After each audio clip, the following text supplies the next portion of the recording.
Qué alegría que estés aquí. Bienvenido a Canaán. Somos una iglesia enfocada en la restauración, en la sanidad de individuos, matrimonios y familias. Y nuestra oración es que este mensaje que estás a punto de escuchar traiga libertad y sanidad a tu vida y a tu familia. Muy buenos días para todos. Qué iglesia linda. Mira alrededor suyo. Qué iglesia tan linda tenemos. Señor, dígale, somos lindos, así como dice el pastor Tony. Y hace falta el pastor Greg, aquí al lado tuyo. Yo no sé si escuché, o no escuché bien, pero yo quisiera saber quién nos acompaña hoy por primera vez aquí en Canaán. Levánteme su manito, por favor. Levanten su manito, dejen su manito levantada. Ahora sí, reciban este fuerte aplauso. Bienvenidos, bienvenidos a nuestra casa. Esta es una reunión familiar. Okay, es una reunión familiar. Cualquier cosa puede ocurrir en las reuniones familiares. Pero rico, ustedes han llegado a un sitio especial. No somos mejores que absolutamente nadie, ¿verdad? Pero Dios nos ha llamado con una función muy específica. Somos una iglesia de restauración, somos un refugio en donde las personas que sufren pueden encontrar dos cosas fundamentales aquí. ¿Cuáles son? Consuelo y esperanza. Así es, amén. Y aprovecho para saludar a todas las personas que están en línea también en nuestro chat de YouTube. Un abrazo grande para todos desde diferentes lugares en el mundo donde están conectados. Y aprovechando que hay personas nuevas, quiero hacer un update de mi proceso. Voy a hablar un momentico de mí, ¿ok? Porque hace rato no lo hago. Y para los que no saben o no recuerdan, en octubre del año pasado vino un diagnóstico terrible. Me diagnosticaron un cáncer de pulmón etapa 4 con metástasis increíble, ¿verdad? En la pelvis y en el hígado. Fue brutal ese tiempo. A partir de enero a partir de noviembre comenzó un proceso de mucha oración. Yo quiero darle muchas gracias a todas las personas que han estado orando por mí. Ahorita al final de este reporte les voy a pedir específicamente cómo continuar orando, porque hay que ser certeros aún en la oración. Comencé un proceso oncológico y en enero me hicieron unas imágenes, un CT scan que revelaron una mejoría espectacular. Creo que estuvimos compartiendo en ese momento las imágenes. Los médicos no entienden todavía cómo en tan corto tiempo hubo una mejoría básicamente del 70-80%. En abril las imágenes fueron más drásticas todavía, la mejora. Ya quedaban unos muy pocos nódulos, ya los tenían identificados. Pasamos de innumerables nódulos a unos cuantos nódulos y unos casi microscópicos que ni se veían. La doctora todavía estaba muy contenta, pues sigue estando muy contenta. La semana pasada tuvimos control, me volvieron a hacer imágenes y el proceso es estable comparado con el mes de abril. Ella me decía, al principio hubo un cambio muy fuerte, pero ya no hay más para dónde mejorar, porque ya estamos casi en el final. Entonces, me dijo, la instrucción es, vamos a continuar exactamente igual como vamos. Me van a hacer un MRI de la cabeza, el segundo que me hacen simplemente por prevención.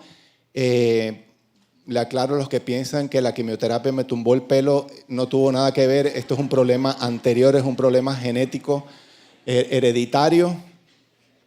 Pobrecito, míralo cómo quedó. No, esta es otra historia. Este es otro cuento diferente.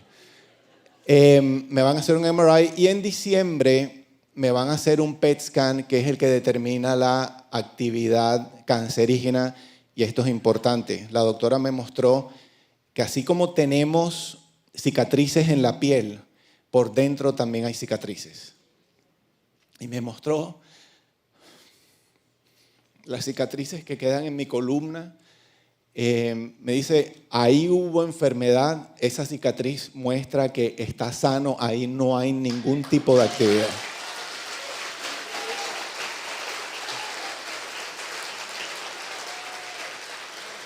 No hay, no hay evidencia de metástasis en ninguna parte en el cuerpo.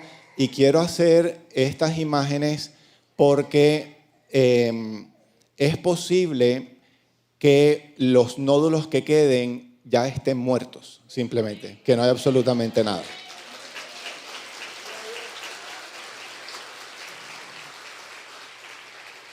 Me decía, ¿y estás tosiendo? Yo no toso. ¿Y cuántas veces te has enfermado desde octubre? No me he resfriado ni una sola vez desde octubre. Absolutamente, no tengo ningún síntoma de absolutamente nada. El único síntoma, ustedes saben, yo les compartí una vez, si usted ve que yo estoy enseñando, suelto el micrófono y salgo corriendo, es porque fui al baño.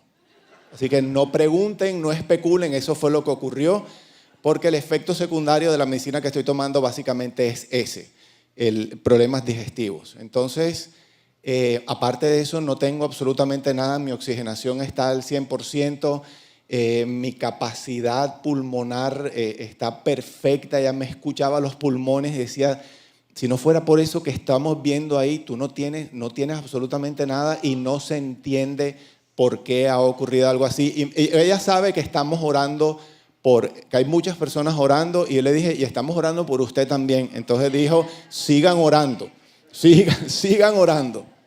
Así que les pido que oren por eso, que en diciembre ya el resultado muestre lo que yo creo que ya Dios hizo.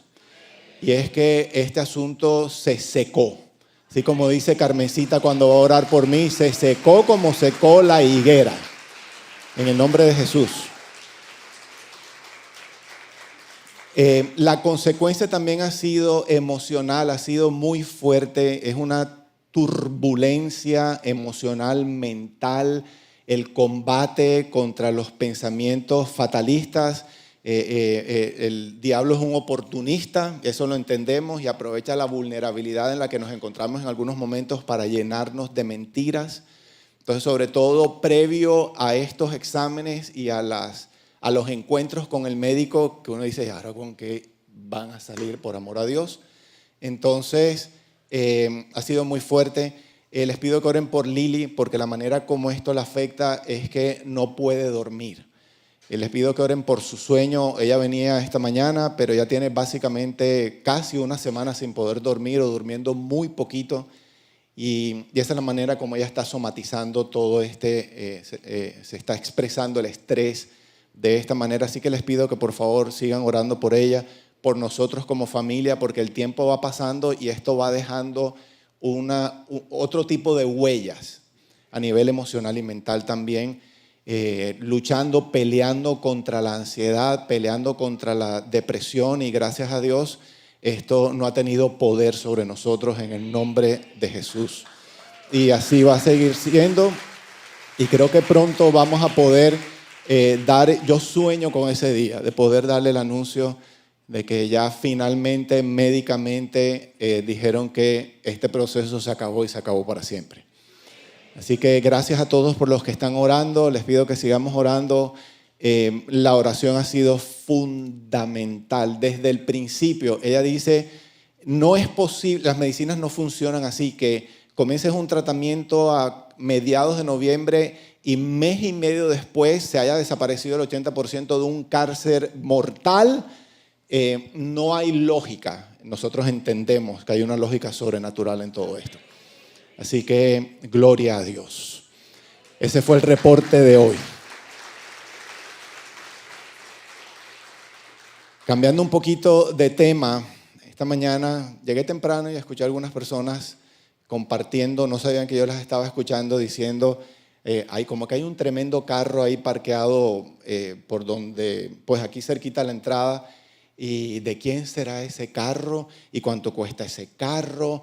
Y entonces, como nosotros durante la semana parqueamos, los que trabajamos en Canián parqueamos por ahí, salió el comentario de, ¿será que es de alguno de los pastores? ¿Y qué estarán haciendo con el dinero en esta iglesia? Y tremendo, comenzando porque los pastores en esta iglesia no tenemos parqueadero reservado. Aquí el primero que llega es el primero que encuentra parqueadero y sillas. ¿ok? Aquí no hay ningún tipo de élite ministerial, ni absolutamente nada de eso. Puede ser apóstol, llegaste de último y te tocó allá en la última fila, punto final. Como el resto de los impuntuales. Perdón, ese no es el tema de hoy. Pero esa tenía que salir, me corrió un fresquito especial. Eso es venganza. ¿Qué estaban haciendo este par de personas? ¿Qué estaban lanzando contra el dueño del Lucid o quién sabe qué carro era el que estaba allá enfrente? Estaban emitiendo juicios. Y la semana pasada comenzamos a hablar de esto. Esto no fue verdad esto que acabo de contar. Esto es simplemente para que ustedes, algunos comenzaron a mirar al de al lado. Fuiste tú. Uy, qué horrible.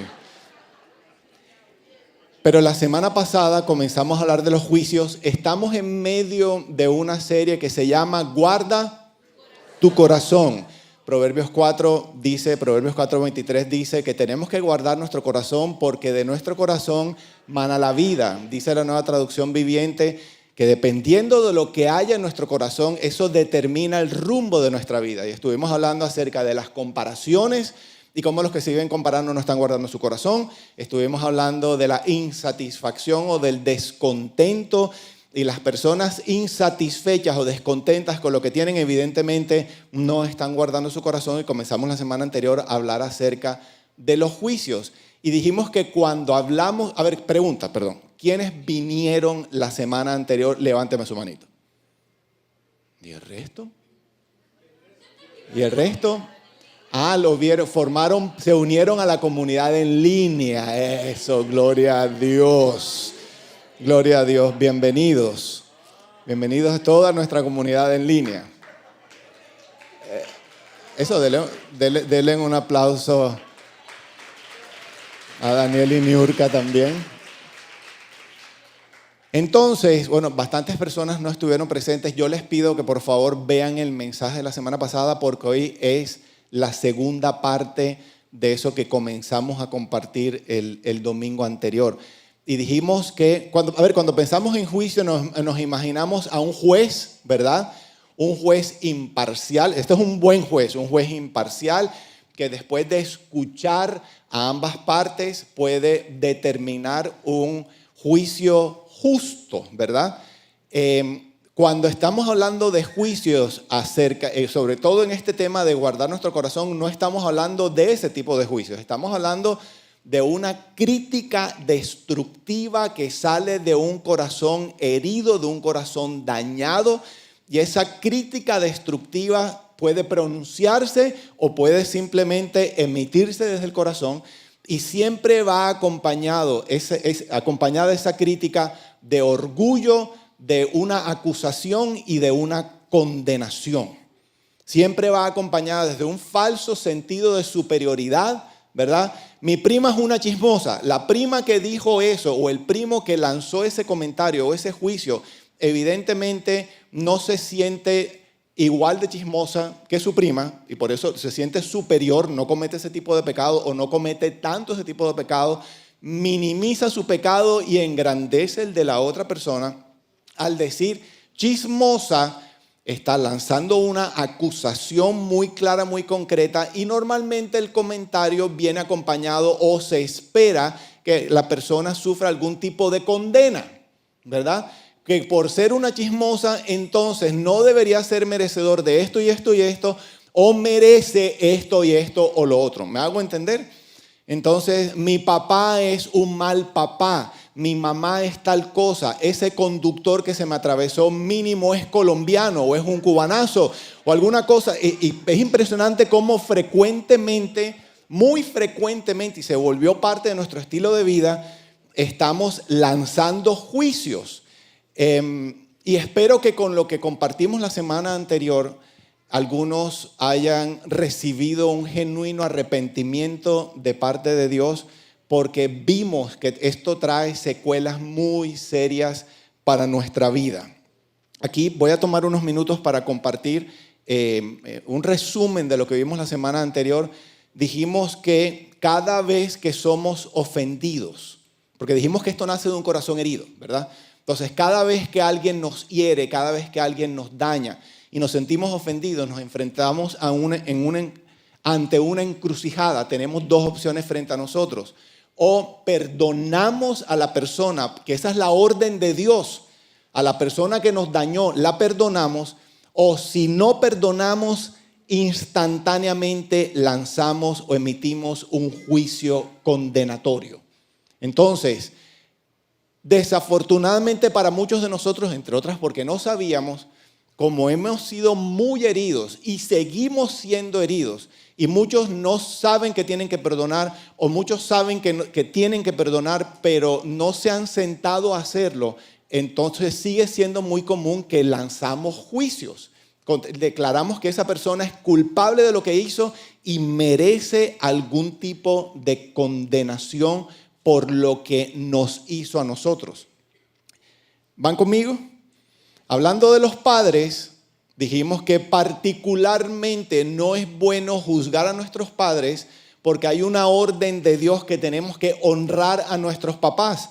Y hablamos de dos consecuencias, les voy a preguntar a ver quién se acuerda, dos consecuencias positivas para aquellos que honran a sus padres. ¿Cuáles son esas consecuencias? Número 1, vamos a tener una larga vida, o sea que vamos a durar hasta viejitos.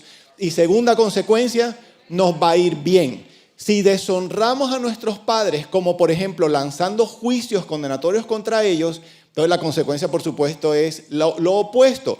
No vamos a tener una largura de años y no nos va a ir bien. Y estudiamos la historia de Absalón. ¿La recuerdan los que estuvieron aquí? Absalón, uno de los hijos del rey David, que fue testigo de cómo un medio hermano abusó a su amada hermana Tamar. Y entonces no perdonó al hermano, sino que se envenenó.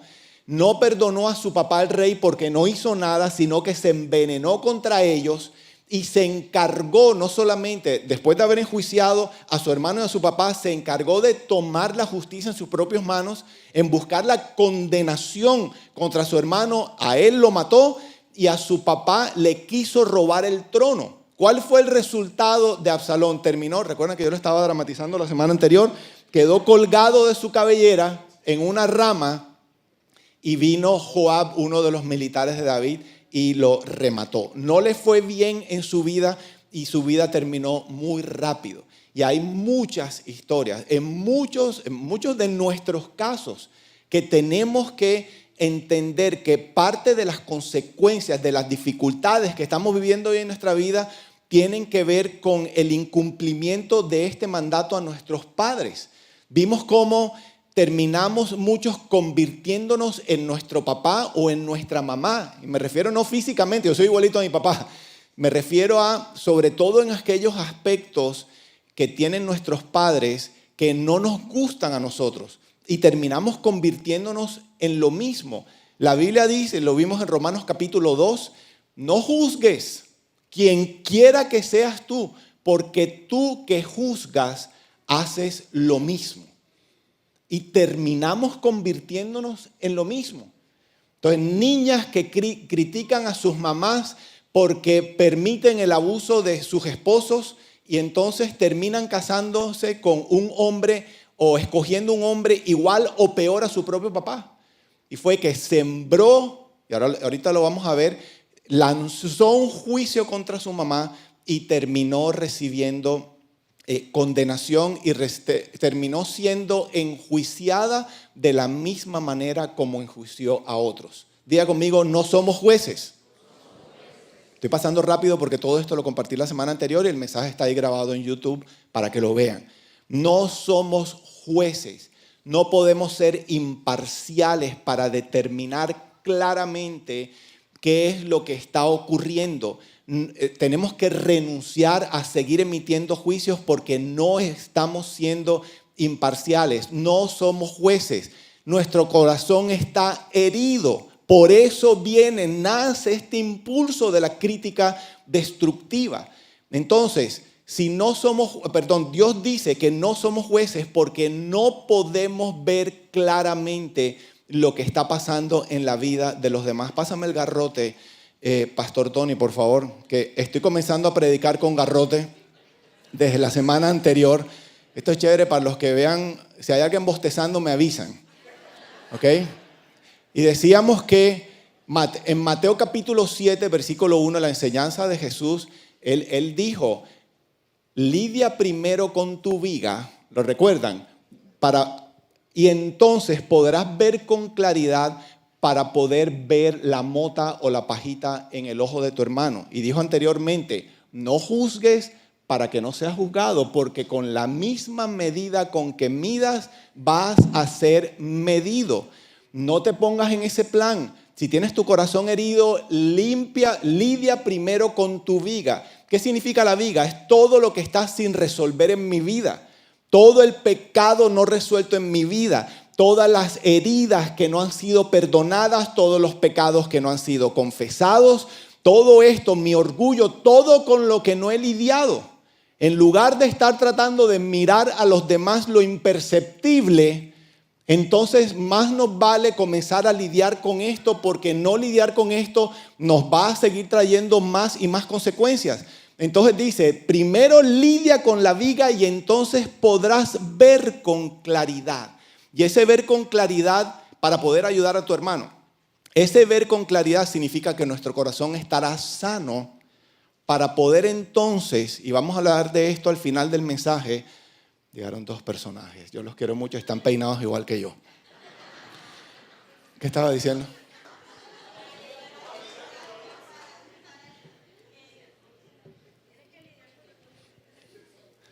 Dios los bendiga.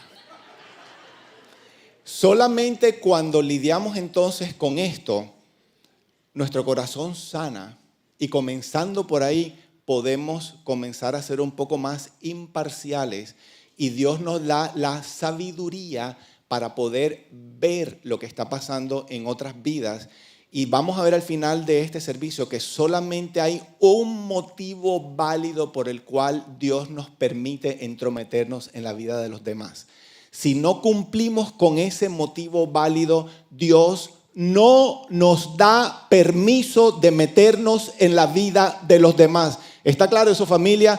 Dios no nos da permiso de meternos en la vida de los demás con el propósito de criticar, de destruir, de aumentar la condenación con la que muchos ya pueden estar lidiando. Y qué terrible que como iglesia cometemos frecuentemente ese pecado. Entran personas sintiendo el peso de la condenación y vienen los religiosos y los terminan de rematar con su juicio. Vimos que eso es obra del diablo. El acusador de los hermanos es el diablo. Nosotros no pertenecemos al reino de las tinieblas, somos hijos de Dios. Y se supone que si Cristo no condena, ni siquiera nosotros podemos hacerlo. Amén. Entonces diga conmigo, no más juicios. No más juicios. Yo creo que esta fue hasta ahí llegamos la semana pasada. Entonces, volviendo a Mateo capítulo 7, ¿por qué o cómo así que con el juicio con el que juzgue voy a ser juzgado? ¿Cómo así que con la medida con que mida voy a ser medido? Esas son leyes espirituales. Son leyes espirituales. Y tenemos que entender cómo funcionan las leyes espirituales. Las leyes espirituales son del tipo de siembra y cosecha. La Biblia dice, de Dios nadie se burla. Más lo tienen ahí en Gálatas capítulo 6, versículo 7. La Nueva Traducción Viviente, vamos a leerlo porque esto es súper importante. Dice el apóstol Pablo, no se dejen engañar. Nadie puede burlarse de la justicia de Dios. Siempre se cosecha lo que se siembra. Piensen en eso. Siempre se cosecha lo que se siembra, a menos que Dios tenga misericordia de nosotros. Los que viven solo para satisfacer los deseos de su propia naturaleza pecaminosa, cosecharán de esa naturaleza destrucción y muerte.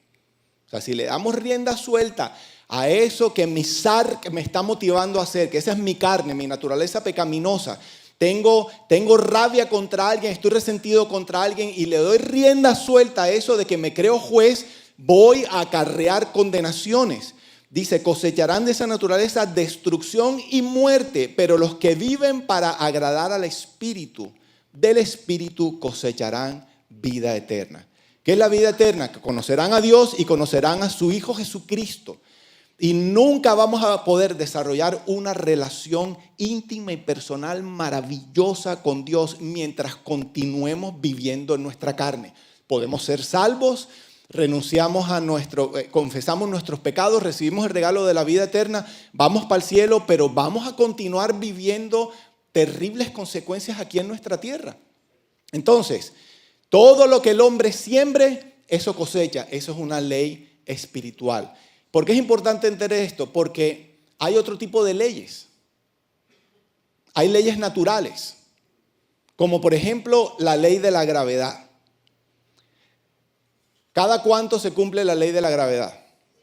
Siempre. Cada vez que yo tenga un garrote en la mano y abra mi mano, ¿qué ocurre con el garrote? Se cae. Y si vuelvo a repetir la historia y vuelvo a abrir la mano, ¿qué ocurre con el palo? Se cae. Las leyes naturales ocurren siempre y son instantáneas, ¿verdad? Pero hay otro tipo de leyes. Algunos venían hoy por la autopista. Y resulta, y de pronto estos dos venían tarde, y yo no sé si ustedes se dieron cuenta, voy a usarlos de ilustración hoy si me lo permiten, Domingo y Dani. Ahí en la autopista hay un numerito en un ladito, ¿verdad? Que si es en el Turnpike, por aquí por Canán dice 60. ¿Qué significa ese número? Que esa es la velocidad máxima. Hay algunas personas que de pronto vienen de otros países y dicen, eso es una sugerencia. Parece que lo interpretaran como una sugerencia porque ignoran el numerito, ¿verdad? Y vienen a 60, 70, 80, ¿quién nada más? 90. ¿Y por qué? Porque hay que llegar temprano al servicio. Entonces justifican lo que están haciendo, ¿verdad? Ok. ¿Cuántos han incumplido esa ley? Me estoy refiriendo al speed limit. ¿Cuántos aquí han incumplido esa ley? Sean honestos, levanten la mano. Ok, bajen la manito. Gracias por su honestidad. Préstame atención. ¿Cuántos de los que levantaron la mano cada vez que han sobrepasado el límite de velocidad han recibido un ticket, una multa? Levanten la mano. Cada vez que han excedido la velocidad han recibido un ticket. Tú si eres salado. Perdón, se me salió. No, lo he sobrepasado 40 veces y me pusieron 40 tickets. Ahora pasas el límite de velocidad y no te ponen nada. Ok. Escúchame. Hay leyes como esa, podemos decir que son leyes de hombres, ¿verdad?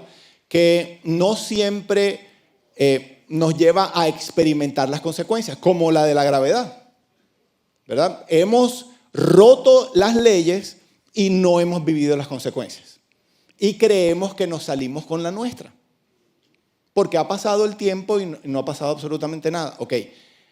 El problema con las leyes espirituales es que como son del tipo de siembra y cosecha, o sea que no son como las leyes naturales que se comete la infracción y de inmediato se cosecha, sino que si dice siembra y cosecha, normalmente pasa un tiempo desde cuando se siembra la semilla y se cosecha el fruto. Pasa tiempo. Pueden ser semanas, meses, años o décadas. Y hemos estado infringiendo las leyes espirituales que Dios ha establecido en su palabra y han pasado décadas y pensamos que nos salimos con la nuestra.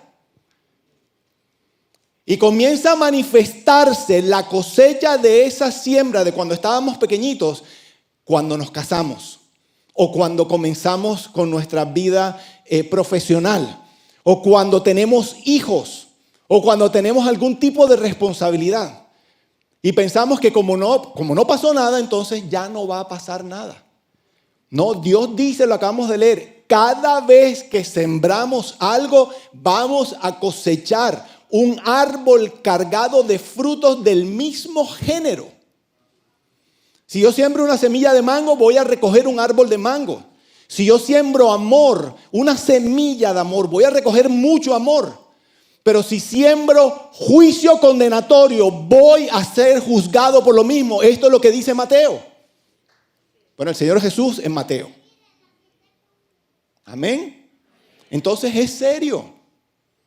Es muy serio y tenemos que prestarle atención a eso.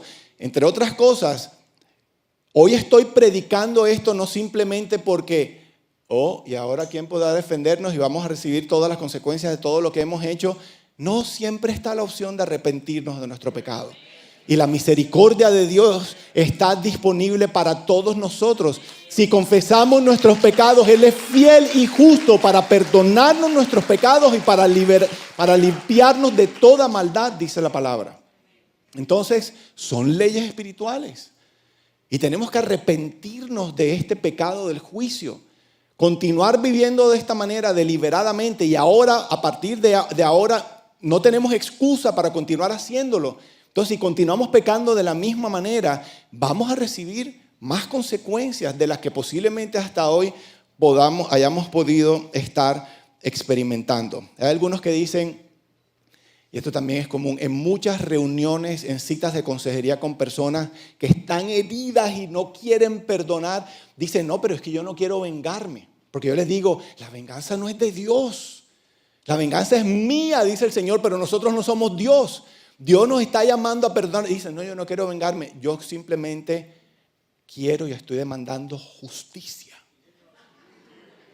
¿En serio? Estás demandando justicia. Ok, les pido que por favor, todos, no solamente los que están demandando justicia, busquen el Salmo 130, versículo 3. Antes de leerlo, levántenme la mano los pecadores de la casa. Y los online también. Ok, ustedes que levantaron la mano, lean con detenimiento conmigo esto que dice aquí. Salmo 103.3, nueva traducción viviente. 133, dice, Señor, si llevaras un registro de nuestros pecados, ¿quién, oh Señor, podría sobrevivir? O ser declarado inocente. ¿Qué versión es esa? La nueva versión internacional. Si tú llevaras un registro de nuestros pecados, ¿quién, oh Señor, podría sobrevivir? Entendiendo esto, y además tengo la convicción de que soy pecador, a mí no me conviene pedirle a Dios que le dé a los demás lo que se merecen, pedirle a Dios justicia por los pecados que ellos han cometido y luego suplicarle a Dios que tenga misericordia de mis propios pecados. A mí no me conviene andar pidiendo juicio o justicia contra esas personas y se me olvida que soy pecador. Y de pronto me acuerdo y comienzo a pedirle a Dios misericordia por mis pecados. Yo no quiero que Dios me trate conforme a mis pecados. Yo no quiero cosechar de los pecados que he cometido. Entonces, vivir con ese doble, yo conozco muchas personas que viven con ese doble estándar, que demandan, así que muchos religiosos también, demandan a los demás cosas que ellos mismos no están cumpliendo. Entonces, si yo quiero depender de la misericordia de Dios cada vez que peco, cada vez que meto la pata, cada vez que me equivoco, entonces es hora de renunciar a cualquier búsqueda de justicia para los demás, familia. Diga conmigo, misericordia. Dígale que está al lado suyo, muestra misericordia. No tanto juicio condenatorio, muestra misericordia. Esto para... Ya, tranquilos, vuelvan. Era un comentario solamente, no aprovechen, no se desquiten, eso es venganza. Estaba diciendo ahorita. Miren lo que dice Santiago 2:13, búsquenlo por favor. En sus notas debe aparecer en la versión de las Américas. Voy a leer 2 versiones.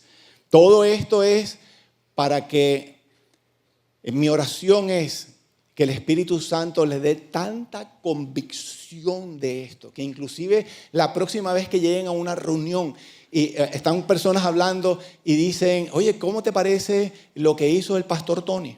¿O cómo te parece que el pastor Greg está en tal parte? ¿O que Damián alguna cosa? ¿O que Jaime García? ¿Tú qué opinas? ¿Cuál debe ser la respuesta? Tengo el opinómetro roto.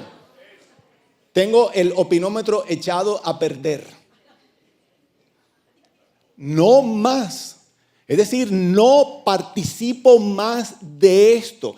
Ni me uno a conversaciones en donde hay juicio condenatorio porque ya entiendo las consecuencias para mi vida, ni mucho menos inicio conversaciones así. Me tengo que arrepentir de este pecado.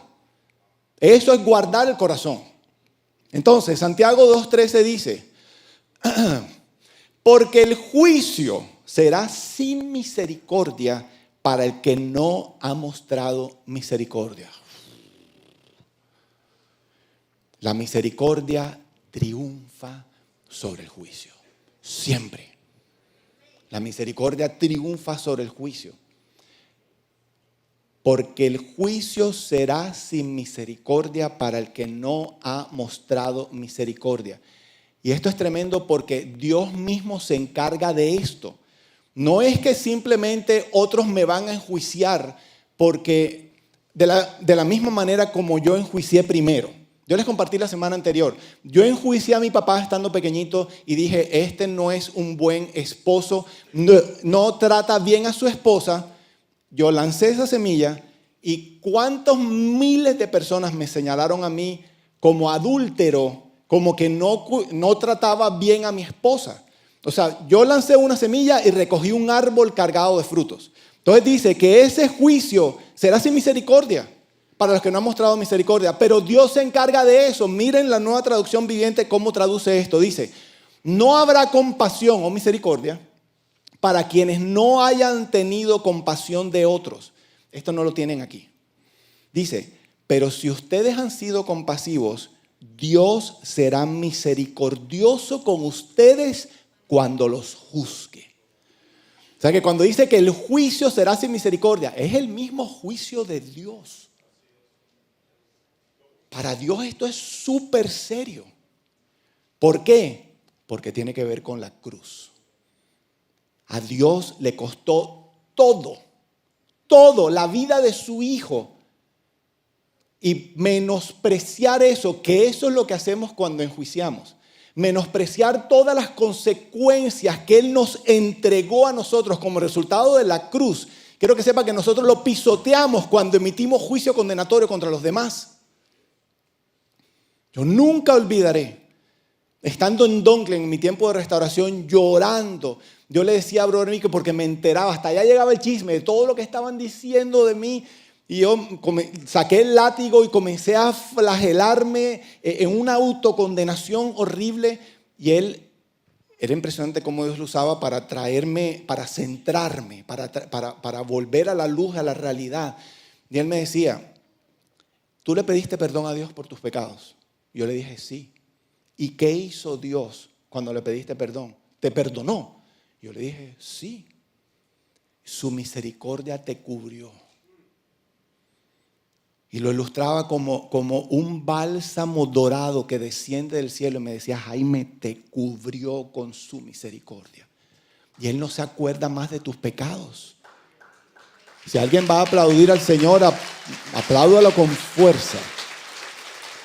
Y eso hizo Él con todos los que hemos pecado y nos hemos arrepentido de nuestro pecado. ¿Quién ofreció, quién me cubrió a mí? Hablando específicamente de mi caso, pero eso ha ocurrido con todos los que nos hemos arrepentido de nuestros pecados. ¿Quién me cubrió con su misericordia? Dios, el creador de todas las cosas. No hay nada, absolutamente nada que esté por encima de Él. Y Él decidió ofrecerme su misericordia. Cuando, a pesar de lo que Él ha hecho, de entregarle su misericordia a alguien, viene otra persona y dice, culpable por lo que hizo y merece esta condenación. Esta persona se está poniendo por encima de la misericordia del creador del universo. Y está diciendo, la cruz no fue suficiente. Por eso merece ser condenado. Y ese es un juego que a ninguno de nosotros le conviene jugar. Hay un libro muy bueno que se llama Total Forgiveness. Se los recomiendo, Perdón Total. El autor se llama R.T. Kendall. Hay un capítulo en ese libro que se llama Jugando a ser Dios. Y habla sobre esto. Creemos que podemos simplemente, necesitando tanta misericordia de Dios, y creemos que podemos ponernos en este plan de condenar a los demás pasando por encima de la misericordia de Dios. Ese es un juego que nunca vamos a ganar. Y ese es un juego que ofende mucho a Dios porque está anulando o pretende el que enjuicia está pretendiendo anular la obra de la cruz que le costó la vida de su Hijo a Dios, al Padre. El sufrimiento, la tortura del amado de Dios, su unigénito Hijo Jesucristo. Entonces no nos conviene ponernos en ese plan. Eso trae consecuencias muy severas. Entonces diga conmigo, no más juicio. Y ahora de qué voy a hablar, vas a encontrar temas de qué hablar. Hay gente que después de esto dice, no tengo de qué hablar. Les conté la semana pasada a 4 mujeres que se vinieron en carpooling desde Broward. Escucharon esta clase porque este es un tema que yo comparto o que compartimos en Sanidad Interior, y se devolvieron y iban todas mirando lejos y decían, no tenemos de qué hablar, no tenemos de qué hablar, no tenemos de qué hablar. Todas las conversaciones tienen que ver con alguien más, con criticar a alguien más. En los círculos cristianos es idéntico. Dentro y fuera de la iglesia, los temas de conversación preferidos de muchos de nosotros son las debilidades, los errores de personas que no están presentes en la condenación. Eso es juicio y trae consecuencias. Es que esa persona no se ha arrepentido, no ha recibido la misericordia de Dios, pero la puede recibir dentro de 30 segundos si se arrepiente. Entonces no nos metamos en ese plan. ¿Me están escuchando, familia? ¿A cuántos les está hablando el Espíritu Santo? Tenemos derecho a señalar el pecado, pero no tenemos derecho a condenar, a juzgar las intenciones del comportamiento, las actitudes de las demás personas, porque no sabemos lo que la otra persona está viviendo. Yo les compartí de esta pareja que acababan de perder a su bebita.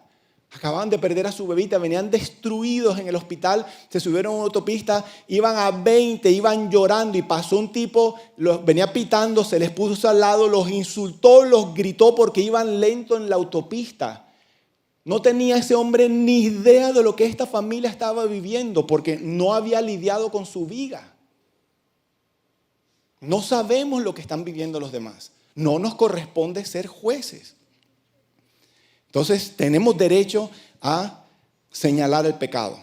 Hace muchos años, esto fue en el año 2008, 2009 tal vez, me invitaron a un matrimonio, fui con Lili, con las niñas, y resulta que llegamos a la ceremonia del matrimonio y la novia estaba así. Ese era el tamaño de la barriga. No estaba embarazada, estaba súper embarazada. Entonces yo llego, la miro y miro a mis hijas y tenían la cara de question mark, como el orden aquí como que no está cuadrando. Se supone que primero viene una cosa y se supone que entonces la barriga viene después. Y por supuesto que tuve que subirme al carro y decir, esto que ustedes acaban de ver no está bien. Pero meterme es que esa mujer, es que porque hizo, porque no hizo, entonces ahora está viviendo esto y ese es el juicio pecaminoso del que estoy hablando. No nos corresponde meternos en la vida de los demás. Y me acuerdo que yo tuve que revisar, porque yo enseño de esto llevamos 47 grupos de sanidad interior, estuvimos diciendo. 47 veces he dado esta bendita clase. Y me acuerdo que el Espíritu Santo me recordó y me dijo, revisa tu corazón antes de hablar con tus hijas. Porque si vas a hablar con tus hijas con tu corazón sesgado hacia la condenación, porque eso tiende a moverse en el mundo religioso, entonces mejor no digas nada porque después me vas a tener que pedir perdón, me dijo el Señor. Entonces, desde un corazón limpio, y tenemos que asegurarnos que tenemos nuestro corazón limpio, podemos señalar el pecado, pero no meternos a juzgar las intenciones ni las actitudes, el corazón de aquellos que están pecando. Amén. Están muy callados hoy. Están muy callados hoy. Diga conmigo, Jesús no condena. Juan 3:17 dice, ustedes no lo tienen en sus notas, anoten esta cifra, la Nueva Traducción Viviente. Juan 3:17 dice, Dios no envió a su Hijo al mundo para condenar el mundo, sino para salvarlo por medio de él. Entonces, si Jesús no condena, ¿quién somos nosotros para creer que podemos tener ese derecho, esa libertad y salir inmunes? Hay una historia muy poderosa que está en 2 de Samuel capítulo 12. Esa sí la tienen en sus notas. Si no tienen el app, descarguen el app o saquen sus Biblias. 2 de Samuel capítulo 12. Esto que voy a leer ahora está 2 capítulos antes de la historia de Absalón que les compartí la semana anterior. ¿Ok? 2 capítulos antes. El contexto de la historia, tal vez muchos la conocen, es que David iba caminando, el rey David, iba caminando por el palacio, no tenía que andar en ese momento caminando por la terraza del palacio porque se supone que estuviera en la guerra con sus valientes soldados y vio, dice la historia, que vio desde donde estaba, vio a una hermosa mujer bañándose, que esa mujer se llamó Betsabé, y la codició y la mandó a traer. La trajo, se acostó con ella y Betsabé quedó embarazada. Y dijo, hay que resolver este asunto de alguna manera para no asumir la responsabilidad de este bebé, porque ya termina saliendo a la luz que yo hice algo. Entonces, el esposo de Betsabé era uno de los soldados más fieles, él se llamaba Urías. David manda a traer a Urías para que duerma por la noche en su casa con su esposa y entonces se le atribuya el bebé al esposo. Pero este hombre era tan fiel que vino a su casa y dijo, yo no puedo acostarme a dormir con mi mujer en mi casa mientras mis compañeros están peleando. Así de fiel era este hombre y durmió en la puerta de la casa. Cuando David se entera que el hombre no se acostó con su esposa, entonces tomó la decisión de hay que eliminarlo. Y a Urías lo matan en el combate. O sea que David no solamente cometió adulterio, sino que además cometió homicidio, asesinato. Y como él era el rey, nadie dijo nada. Yo imagino que los comentarios en el palacio, pero ahí viene el rey y todo el mundo, y nadie mencionaba nada. Y entonces, versículo 1 del capítulo 12, el Señor envió a Natán a David. El profeta Natán va donde el rey. Y vino a él y le dijo, comienza a contarle una historia. Había 2 hombres en una ciudad, David. El uno era rico y el otro era pobre. El rico tenía muchas ovejas y vacas, pero el pobre no tenía más que una corderita que él había comprado y criado, la cual había crecido junto con él y con sus hijos. Nosotros le decimos en Barranquilla, en Colombia, la ovejita era la pechichona, la consentida de este hombre. Comía de su pan, bebía de su copa y dormía en su seno y era como una hija para él. ¿Me van siguiendo la historia? Un hombre rico con mucho ganado y tenía solamente esa corderita y miren cómo la trataba. Vino un viajero al hombre rico y el hombre rico, no quiso tomar de sus ovejas ni de sus vacas para preparar comida para el caminante que había venido a él, sino que tomó la corderita de aquel hombre pobre, la mató y la preparó para el hombre que había venido a él. ¿A quién comenzó a revolvérsele algo por dentro al escuchar esta historia? Porque para terminar este cuento necesito el garrote.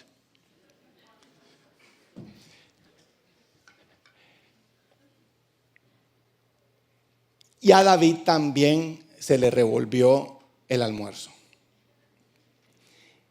Y dice el versículo 5,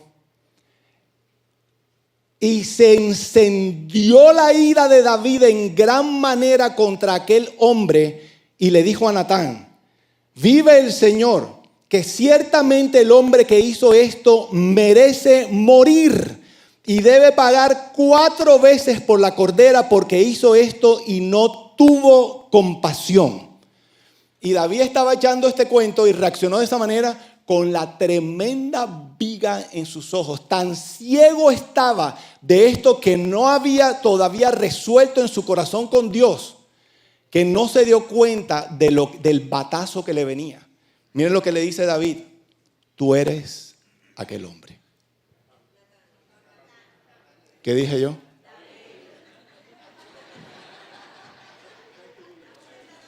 Para ver si me están prestando atención. Entonces Natán le dijo a David, tú eres ese hombre. Y David no lo vio venir. Pueden ver el falso sentido de superioridad de David. Miren todo el pecado que había cometido, no había lidiado con eso y se creyó superior a este hombre. Eso es orgullo. Y lanzó la condena, es culpable y merece morir, ahí está la condenación. Y yo creo que Dios en ese momento le dio una oportunidad a David cuando envió a Natán a contarle esta historia, a ver cómo iba a reaccionar David. O sea, David estaba emproblemado con él, tranquilo que todo está bien. David estaba emproblemado con el homicidio del adulterio. Y ahora venía una prueba a ver si iba a mostrar misericordia o iba a mostrar juicio. Y emitió un juicio condenatorio. Tú eres aquel hombre. Y perdió la prueba. Así te dice el Señor Dios de Israel, David. Yo te ungí sobre Israel y te libré de la mano de Saúl. Yo también te entregué a tu cuidado la casa de tu Señor y las mujeres de tu Señor y te di la casa de Israel y de Judá. Y si hubiera sido poco, te hubiera añadido muchas cosas como estas. ¿Por qué has despreciado la palabra del Señor haciendo lo malo a sus ojos? Has matado espadas a Urías, elitita, y has tomado a su mujer para que sea mujer tuya y lo has matado con la espada de los hijos de Amón. Ahora pues la espada nunca se apartará de tu casa porque me has despreciado y has tomado a la mujer de Urías para que sea tu mujer. Y 2 capítulos después viene ya todo el rollo de los hijos del mismo David. Se convirtió en iniquidad. Entonces, wow. Y tan fácilmente nos enteramos. Es que me acabo de enterar de lo que le hicieron a mi hermana, a mi prima, a esta persona que tanto quiero y me levanto con ira y emito un juicio condenatorio y la misericordia de Dios contigo se te olvidó. Recuerden, el juicio será sin misericordia para el que no ha mostrado misericordia. La misericordia siempre triunfa sobre el juicio.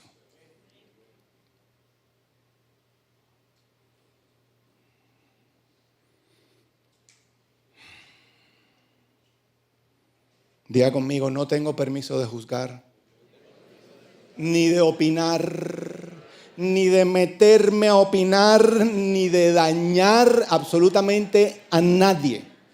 Como dije al principio del mensaje, Dios solamente hay una situación en la que Dios me puede permitir meterme en la vida de los demás. Y eso está en Gálatas 6:1. Y con esto vamos a terminar.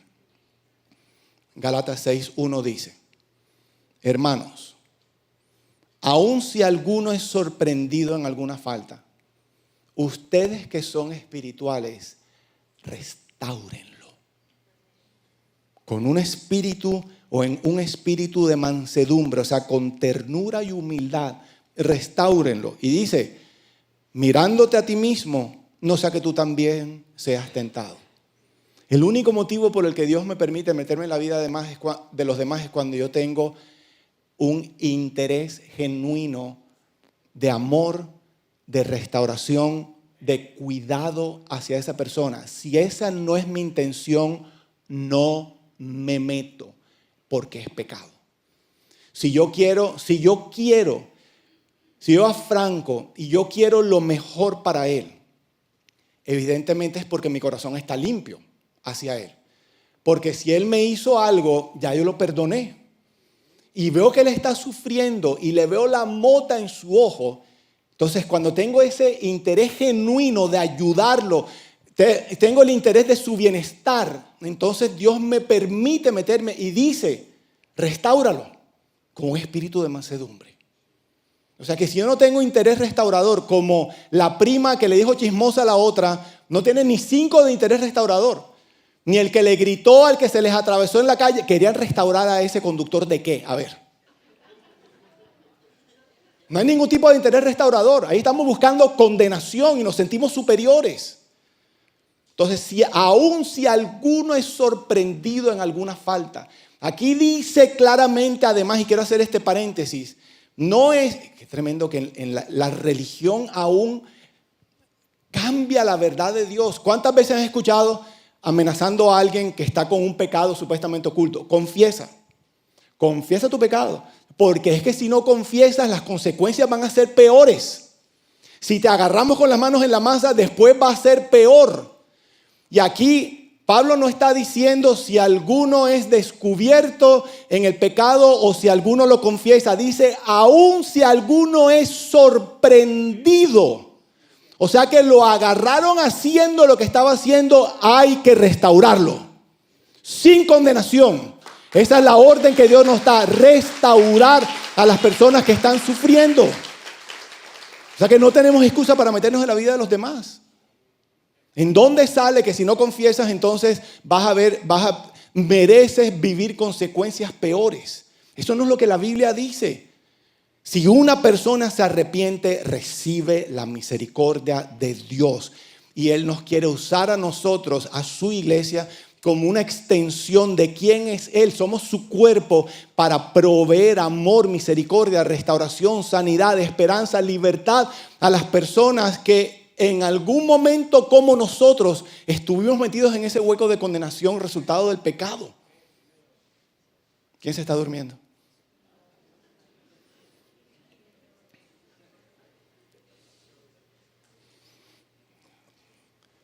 Aquí puede haber, y esto es en serio, aquí puede haber una mujer que está sufriendo porque desde hace poco salió a la luz el adulterio de su esposo y está sufriendo.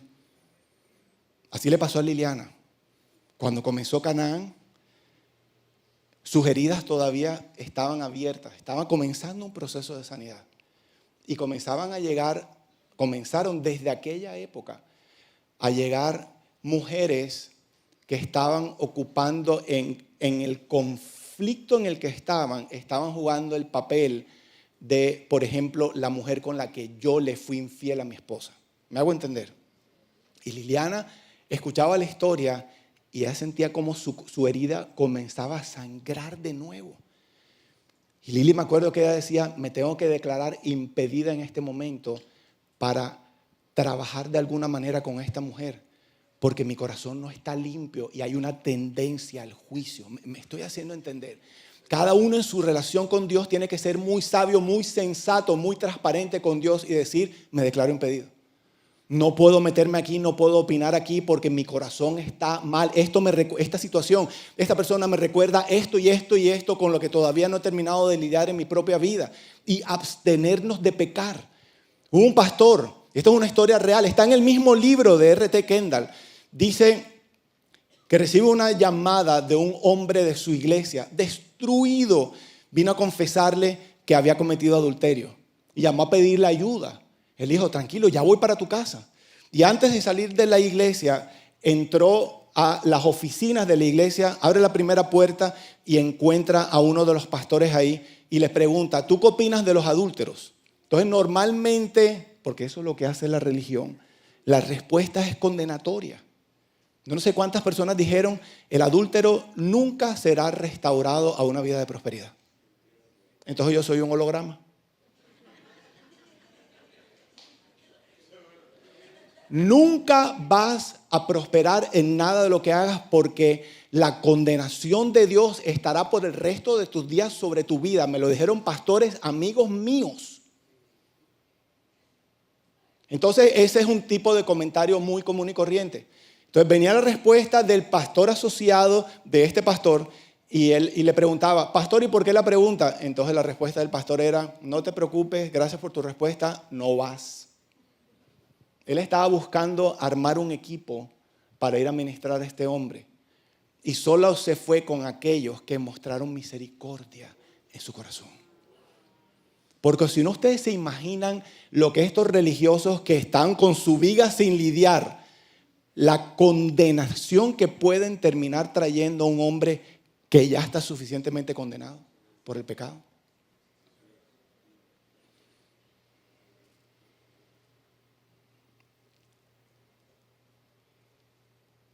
Solamente pueden tener compasión por los demás aquellos que somos conscientes de cuánto Dios nos ha perdonado. Levántenme de nuevo la mano a los pecadores. ¿Dios los ha perdonado sus pecados? ¿Cuántos conocen la misericordia de Dios? Entonces, ¿cómo es posible? Bueno, es posible, totalmente posible. Es que se nos olvida cuánta misericordia ha tenido Dios con nosotros. Se nos olvida. Y nos sentamos en la silla del juez y decimos con tanta facilidad, culpable, next. No olviden la compasión que Dios ha tenido. El día que a mí se me olvida eso, estoy perdido. Estoy perdido.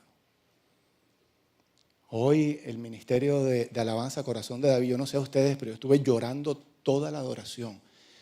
Y cayó sobre mí esta conciencia de cuán bueno ha sido Dios conmigo. Con todos.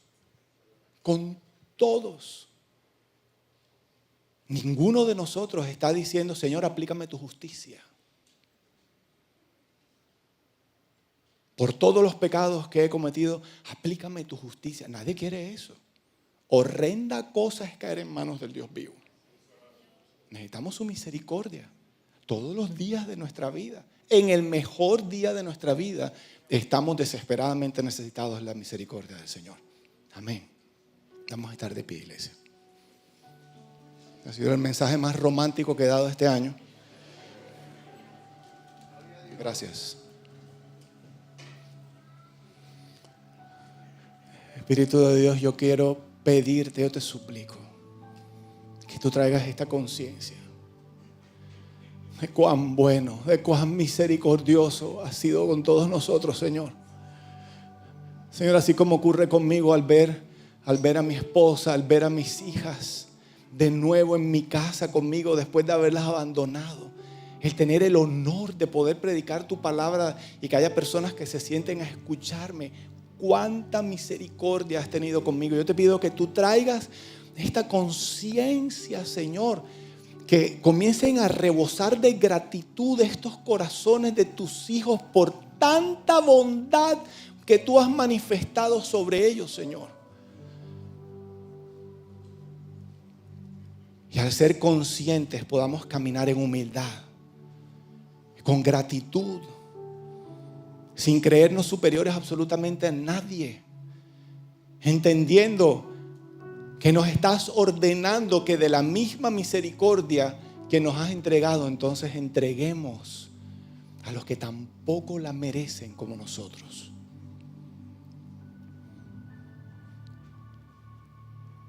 Yo te pido que vuelvas a ser sensibles a tu amor, a aquellos corazones que olvidaron tu bondad, a los que tienen su corazón endurecido, a los que olvidaron la gratitud. Y hoy nos arrepentimos como tu iglesia, Señor, de este pecado de juicios. Nos arrepentimos. Te pedimos que nos perdones. Tu palabra nos promete que si confesamos nuestros pecados, tú eres fiel, tú eres Dios fiel y eres un Dios justo para perdonarnos nuestros pecados y limpiarnos de toda maldad. Dígale gracias por tu perdón, Señor. Gracias por tu amor. Ayúdame recuérdame ahora poder entregar libremente de esto que hoy soy poseedor, de esto que tú me has entregado. Hoy soy un recipiente de tu perdón, soy un recipiente de tu misericordia, Señor. Ayúdame a extenderla a los demás. Yo te pido, Señor, que Canaán pueda ser reconocido no solamente aquí en Miami, sino en todos los países en donde hay miembros de esta comunidad. Que podamos ser reconocidos como una comunidad en donde se experimenta tu misericordia, tu amor perdonador. Llamamos al pecado por su nombre, pero no condenamos a los pecadores, mucho menos a los arrepentidos. Les ofrecemos misericordia para que su vida sea transformada como ha sido transformada la nuestra. Dígale gracias, Señor. Gracias te damos, Padre, en el nombre poderoso de Jesús. Amén. Y amén. ¿Por qué no le da un aplauso al Señor fuerte?